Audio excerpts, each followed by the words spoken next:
Welcome to our channel Parvati's kitchen. అందరు బాగున్నారా? అందరు బాగుండాలి, అలాగే హెల్దీగా ఉండాలని అయితే కోరుకుంటున్నాను. ఈరోజు మన కిచెన్లో మీకు ఒక స్పెషల్ రెసిపీని అయితే చూపించబోతున్నాను. నేను చేసిన రెసిపీ అయితే కాదు. ఇక్కడ ఆ వీడియోలో చూస్తున్నారు కదా, ఈ ఆంటీ చేసిన రెసిపీ. తిను ఫ్రెండ్ వాళ్ళ మమ్మీ ఏదో వర్క్ మీద హైదరాబాద్ వచ్చారు. ఇంకా నేను వీడియోస్ చేస్తానని తెలుసు, కుకింగ్ వీడియోస్.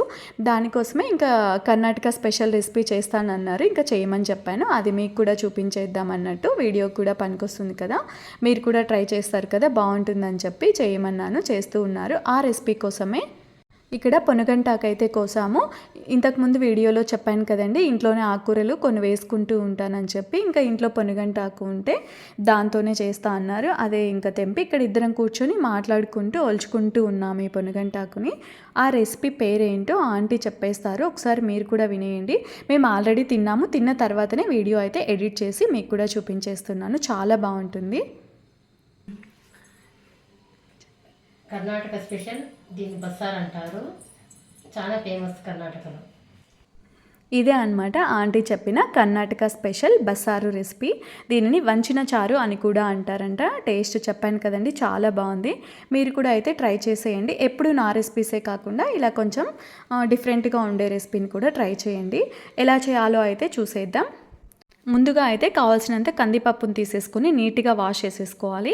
ఇక్కడ ఆంటీ కందిపప్పుతో పాటు బీన్స్ కూడా వేస్తున్నారు. ఈ బీన్స్ అలాగే వీటితో పాటే బీరకాయ కూడా వేసుకోవచ్చంట. చాలా బాగుంటుందంట. బీరకాయ వేసుకున్నా కూడా నా దగ్గర లేదు, దానికోసమే వేయలేదు.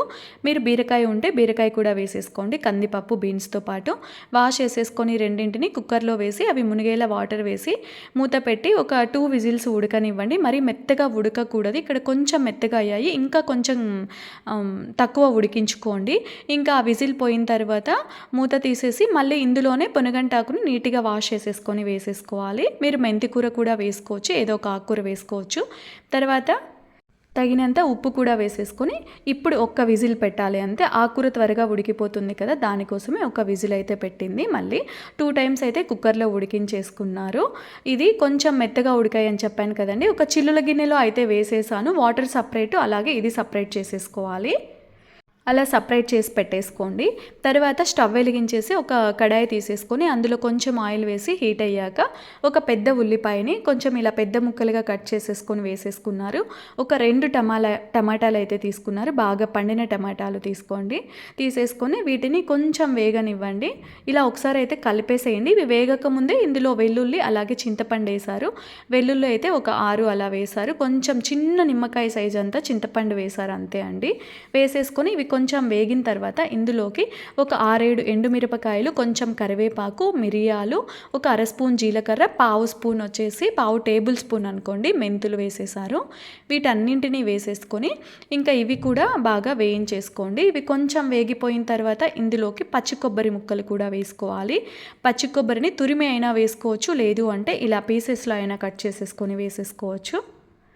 ఇంకా ఇవన్నీ ఇలా వేగిపోయాక, ఆయిల్లో వేగిపోయాక స్టవ్ ఆఫ్ చేసేసేయండి. చల్లగా అయిన తర్వాత ఒక మిక్సీ జార్లోకి వేసేసుకొని వాటర్ కూడా కొంచెం వేసుకోండి. నేను మధ్యలో వాటర్ వేసాను అనమాట. మిక్సీ వేసేటప్పుడు కొంచెం వాటర్ వేసుకోండి అంతే. వేసుకొని ఇలా మెత్తని పేస్ట్లా చేసేసుకోవాలి. ఈ పేస్ట్ని మనం వాటర్ సపరేట్ చేసుకోవాలని చెప్పాను కదా, మనము ఆ వాటర్లో కందిపప్పు నీళ్ళు ఉంటాయి కదా, ఆ వాటర్లోకి ఈ పేస్ట్ని వేసేసుకోవాలి. మిక్సీ జార్లో కొంచెం వాటర్ వేసేసి మనం నార్మల్ వాటర్ కూడా వేసుకోవచ్చు. కందిపప్పులో నీళ్ళు కొన్నే ఉంటాయి కదండి, అందుకే కొంచెం నార్మల్ వాటర్ కూడా యాడ్ చేసుకోండి. అలా కొత్తిమీర వేశారు. ఇంకా మనం ఇందాక కందిపప్పు ఉడికించుకున్న కుక్కర్లో నుంచి ఆ వాటర్ పక్కకు తీసేసి ఊరికే అలా వాష్ చేసి ఇందులోనే పోపు పెడుతున్నారు. ఓన్లీ ఎండుమిరపకాయలు, కరివేపాకు, పసుపు అయితే వేశారు. వేసేసుకొని ఇంకా కొంచెం ఆవాలు, జీలకర్ర వేసేసుకోండి. వేసేసుకొని మనం ఇందాక నీళ్ళు ఉన్నాయి కదండి, కందిపప్పు నీళ్ళు, ఆమె పేస్ట్ వేసుకొని కలుపుకున్నాము. ఆ నీళ్ళని ఇందులోకి వేసేసుకోవాలి. ఇలా పొంగుకు వచ్చేటప్పుడు కొంచెం బెల్లం వేసుకోండి. పొంగుకు రాగానే కాసేపు పెట్టి ఇంకా స్టవ్ ఆఫ్ చేసేసుకోవాలి, అంతే. బస్సార్ అయితే రెడీ అయిపోయింది. ఇంకా మరొక కడాయి తీసుకోవాలి. ఎందుకంటే మనము వాటర్ అయితే సపరేట్ తీసుకున్నాం, దానికి పోపు అయిపోయింది కదా. ఇప్పుడు మనము కందిపప్పు ఆకుకూరని సపరేట్గా పెట్టుకున్నాం కదా, బీన్స్ని, దానికోసం పోపు అనమాట. కొంచెం ఆవాలు, జీలకర్ర వేసేసి ఆయిల్లో వెల్లుల్లి మెదుపుకొని వేసుకోండి. అలాగే ఒక 5-6 ఎండుమిర్చి గిల్లుకొని వేసుకోవాలి. ఉల్లిపాయ ముక్క కూడా ఒక 2 ఉల్లిపాయలు అయితే వేసేసుకోండి. ఇలా ముక్కలుగా కట్ చేసుకొని ఈ ఉల్లిపాయ ముక్కలు మరి ఎక్కువగా వేగనివ్వాల్సిన అవసరం లేదంట. వేసుకున్నాక మనం ఉడికించి పెట్టుకున్నాం కదా ఆకుకూర, కందిపప్పు, బీన్స్ ఇది వేసేసుకొని కాసేపు వేగనివ్వాలి. ఇందులో వాటర్ కొంచెం పొడిగా ఉండేలా చేసుకోండి. చెప్పాను కదండి, కందిపప్పుని కొంచెం పొడి పొడిగా ఉడికించుకోండి. ఇందులో పచ్చి కొబ్బరి తురుము ఉంటే అది కూడా పైన వేసేసుకోండి, చాలా బాగుంటుందంట. చూసారు కదండి, బస్సార్ అయితే రెడీ అయిపోయింది. ఇంకా ఈ బస్సారుతో మనం సైడ్ డిష్గా ఇందాక కందిపప్పు అవి పెట్టుకున్నాం కదా, దీన్ని సైడ్ డిష్గా పెట్టుకొని తినేసేయచ్చంట. మీరు కూడా అయితే ఈ కర్ణాటక స్పెషల్ రెసిపీని ట్రై చేసేయండి. ఇలా బస్సారు చేసుకుని రైస్లోకే కాకుండా రాగి ముద్దలోకి కూడా తినచ్చంట, చాలా బాగుంటుందంట. ఈ బస్సారు కూడా కందిపప్పుతోనే కాకుండా ఇంకా పెసర్లు, ఉలువలు, మునగాకుతో కూడా చేసుకోవచ్చంట. అవి కూడా నెక్స్ట్ టైం అప్లోడ్ చేయడానికి ట్రై చేస్తాను. నా కోసం, మా వాళ్ళ కోసం ఈ రెసిపీ చూపించినందుకు thank you so much aunty.